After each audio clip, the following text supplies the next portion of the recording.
Is your 2018-2019 Ford Mustang key fob not working? The most common fix is a simple battery replacement. First, you'll need a CR2032 battery, easily found online or at auto parts stores for under $5. The key fob case is secured by clips or adhesive. Use a plastic pry tool or guitar pick to gently separate the two halves along the seam. Be extra patient during this step to avoid damaging the plastic. If there's a release button or slot, use it. If not, gently heating the seam with a hairdryer on low can soften the adhesive, but be careful not to melt the plastic. Once open, note the polarity of the existing CR2032 battery before removing it.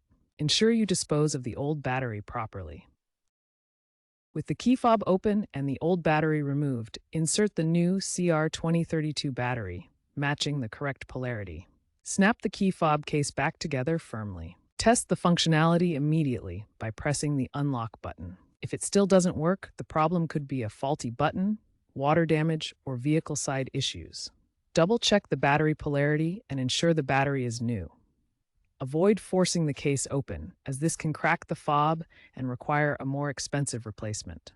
Most battery replacements successfully restore remote functions, often improving the fob's range. If the problem persists, consult a professional, as forcing it open can void warranties and cost $100, $200 for replacements.